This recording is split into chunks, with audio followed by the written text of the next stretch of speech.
చిన్నశంకరపేట మండలం సురారం గ్రామంలోని రైతు వేదికలో సేగల్ ఫౌండేషన్ ఆధ్వర్యంలో సంపూర్ణ గ్రామాభివృద్ధి కార్యక్రమం పంట మార్పిడిపై రైతులకు అవగాహన సమావేశాన్ని నిర్వహించారు. ఈ కార్యక్రమానికి ముఖ్య అతిథిగా ఇన్ఛార్జి వ్యవసాయ సహాయ సంచాలకులు రాజ్ నారాయణ హాజరై రైతులకు ఎక్కువ పెట్టుబడితో ఎక్కువ పంట దిగుబడిపై అవగాహన కల్పించారు. అనంతరం ఆయన మాట్లాడుతూ ఈ కార్యక్రమంలో వ్యవసాయ సహాయ సంచాలకులు రాజ్ నారాయణ, మండల వ్యవసాయ అధికారి లక్ష్మీ ప్రవీణ్, సేగల్ ఫౌండేషన్ సభ్యులు కావ్యారెడ్డి, రాఘవేందర్, విక్రాంత్, మణిదీప్, చాంద్ బాషా తదితరులు పాల్గొన్నారు. పంటకు మనకు తొందరగా మురగడానికి అవకాశం ఉంటుంది. అంటే ఉంటే ఈ మన సింగిల్ సూపర్ ఫాస్ఫేట్ చేసుకుంటే, ఇంకోటి ఏంటంటే సింగిల్ సూపర్ ఫాస్ఫేట్ మనకు గురిగేటప్పుడు వేసుకుంటే నువ్వు మెయిన్ పంటకు దుక్కి. ఇప్పుడు మనం ఒక ఎగ్జాంపుల్ గుర్తు పెట్టుకోండి. నేను ప్లేట్ అన్నం తింటా, నేను ఒక ప్లేట్ మనం వేసేది ఏంటి? ఇప్పుడు వరి తర్వాత వరే వేస్తున్నాం. వరి అంటే ఏం పంట? అది గడ్డి జాతి పంట అంటాం. మళ్ళీ నెక్స్ట్ ఏం వేస్తున్నాం? వానాకాలంలో వరే వేస్తున్నాము, యాసంగిలో కూడా దానికి వస్తుంది. మళ్ళీ యాసంగిలో వచ్చే వానాకాలంలో వచ్చే పురుగులన్నీ కూడా మళ్ళీ దానికే వస్తున్నాయి. అందుకనే మనకు పురుగు ఓసారి కంట్రోల్ కాదు. ఎందుకు కాదు అంటే ఆ పంటకు ఈ పురుగుకు అలవాటు అయిపోయింది. సో దీన్ని కంట్రోల్ చేయాలంటే కంపల్సరీ మధ్యలో ఏదన్నా ఒక పంట వేయాలి. ఏం పంట వేస్తాము అంటే పప్పు జాతి పంట. జీలుగా జన్మ అనేది పప్పు జాతి పంట. ఆ పప్పు జాతి పంట ఏంటి అంటే మనకు భూమికి లభించే పంట. అంటే అది ఏం చేస్తుంది అంటే గాలిలో ఉన్నటువంటి నత్రజని తీసుకొచ్చి భూమిలో నిక్షిప్తం చేస్తుంది. ఎప్పుడన్నా పల్లికాయ ఎక్కితే మన కింద ఏమవుతాయి? వేరుశనకాయలు దొరుకుతాయి కింద. అందులో ఏముంటుంది అంటే నత్రజని ఉంటుంది. మనం పల్లికాయ ఎట్లయితుందో ఈ జీలుగా జనం కూడా గాలిలో నత్రజని తీసుకొచ్చి మనకు నత్రజని అంటే నథింగ్ బట్ యూరియా. ఈ జీలుగా జనం వేయడం వల్ల ఏమవుతుందంటే నువ్వు మామూలు పంటకు 100 కిలోల యూరియా వేసే బదులు ఈ జీలుగా జనం వేయడం వల్ల ఒక 30 నుంచి 40% వరకు యూరియాను తక్కువ వాడుకోవడానికి అవకాశం ఉంటుంది. ఇంకోటి ఏంటి అంటే ఆ జీలుగా జనం ఎంతమంది వేస్తారు చెప్పండి? ఇక్కడ చేసే ప్రతి రైతు కూడా ఆ జీలుగా జనం అనేది కంపల్సరీ వేసుకోవాలి.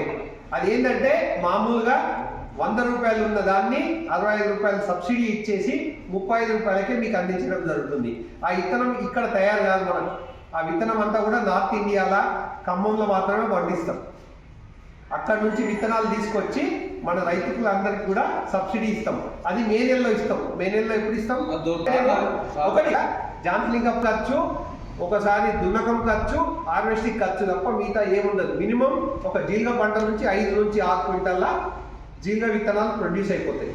సో మనం ఒక్కసారి ఆ పంట వేసుకోవడం వల్ల పంట మార్పిడి అయిపోతుంది, భూమి కూడా లాగైతుంది. ఇంకోటి ఏంటంటే ఆ జీలుగా విత్తనం ఒకటేసారి మెచ్యూరిటీకి రాదు, మెల్లమెల్లగా వస్తుంటుంది. ఆ గింజలు కొన్ని రాలిపోతాయి. కాబట్టి మనం రెండో పంటకు మనం మళ్ళీ ఒకసారి జీలుగా జనం వేయాల్సిన పని లేదు. వేసుకొని 40 నుంచి 45 రోజులు అంటే పూత రాకముందే దున్నుకుంటే ఏమైపోతుందంటే భూమి అనేది బాగా అవుతుంది. మీరు అబ్జర్వ్ చేయండి, నా మాట మీద 1 ఎకరము జీలుగా జనం వేసిన పంట చూడండి, పక్కకే మీరు ఏం చేయకుండా రెగ్యులర్గా చేసే పంట చూడండి. ఆ భూమి ఎట్లుంది, ఈ భూమి ఎట్లుంది, అందులో వానపాములు ఎట్లున్నాయి, ఇండ్లు ఎట్లున్నాయి, అందులో బ్యాక్టీరియా ఎట్లుంది, ఇండ్లు ఎట్లుంది, అందులో నల్లగుందా. అంటే జీలుగా జనం చేయడం వల్ల ఇంకోటి ఏమైపోతుందంటే నీళ్లు నిలుపుకునే శక్తి కూడా పెరుగుతుంది. అంటే ఇప్పుడు సపోజ్ నువ్వు ఇలా తడి పెట్టావు అనుకో, ఎండ బాగుందంటే మళ్ళీ 3 రోజులకు పెట్టాలి. అదే నువ్వు జీలుగా జనం వేసిన పంట అట్లా కాదు. ఒక వారం పాటు నువ్వు తడి పెట్టకపోయినా కూడా నీళ్లు నిలుపుకునే శక్తిని బాగా ఉంచుతారు. ఇంకోటి అన్ని ఇంటి ముందట పశువుల పెట్ట బొందు ఉంటుండే. అది మనం వానాకాలం వస్తుంది అనగానే అందుకే పశువుల పెట్టదంతా కూడా అది మనం బండల్లోకి ఎక్కించుకొని మొత్తం దాన్ని ఎత్తుంటుంది. ఇప్పుడు ఎప్పుడైతే పశువుల సంపద అయిపోయిందో మనం కేవలం ఏం చేస్తున్నాం? రసాయనిక ఫర్టిలైజర్ల మీదే డిపెండ్ అవుతున్నాం. అది అవాయిడ్ చేయాలి. ఇంకోటి ఏంటి, ఇంతకుముందు చాలా మందికి రైతులకు ఒక ప్రాక్టీస్ ఉంటుండే. ఏంటి? కాంగ పురక కానీ వేపు పురక కానీ. మనం మట్టి నమూనా పరీక్ష చేస్తే మన భూమిలో సేంద్రియ కర్బన పదార్థం అనేది ఏమీ లేదు. మన వానపాములు ఒకటనే కనిపిస్తున్నాయా?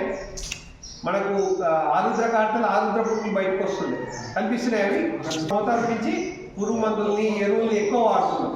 నేను చెప్పినట్టు వ్యవసాయ వృత్తి కంపల్సరీగా చేసుకోవాలి. రెండోది కంపల్సరీగా జీలుగా జనుము పంటల్ని అది చేసుకోవాలి. ఒకవేళ మీకు నువ్వు అన్నావు కొన్ని జొన్న పప్పు జాతి పంటలకు సంబంధించిన ఈ మినుములు, పెసర్లు, కందులు, ఆయిల్ ఫామ్ సంబంధించి అంటే మనకు ఆయిల్ పంటలకు సంబంధించిన పొద్దుతిరుగుడు, ఆముదము, ఇంకేదో ఒక రకం 9 రకాల విత్తనాలని ఒక 10 నుంచి 20 కిలోలు ఒక దగ్గర చేసేసుకొని ఒక రోజు నీళ్ళల్లో నానబెట్టేసి పొలం అంతా చల్లేసేయండి. దాన్ని డబోల్కర్ పద్ధతి అంటాం. చల్లేస్తే ఏంటంటే దాంట్లో గడ్డి జాతి విత్తనాలు ఉంటాయి, పప్పు జాతి విత్తనాలు ఉంటాయి, నూనె జాతి విత్తనాలు.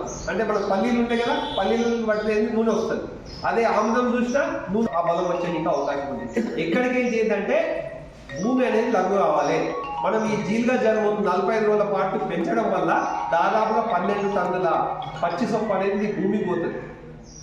అంటే దాదాపు 3 నుంచి 4 ట్రాక్టర్ల పశువుల పెండలో ఎంతైతే బలం ఉంటుందో నేను చెప్పిన దీంట్లో కూడా ఈ డబోల్కర్ పద్ధతిలో పెంచి 45 రోజులే, అది పూత రాకముందే చేయాలి. పూత వచ్చితే ఏమైపోతుందంటే ఆ భూమిలో ఉన్న పదార్థం అంతా కూడా పూత తీసుకుంటుంది.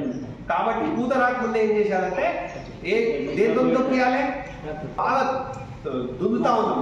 ఆ నొప్పే క్రమంలో ఏమైపోతుందంటే ప్రతి సంవత్సరం నొప్పే టైంకి లోతుగా పోతుంది. నీకు పంటకు మేలు చేసేటువంటి సాయిల్ కానీ ఏది కానీ పైన ఈ లేయర్లోనే ఉంటుంది. కానీ మనం కేజీలు వేస్తే ఇంత పనికిరాని పదార్థాలు కూడా భూమిలో ఉంటాయి. బోరం లాంటి పై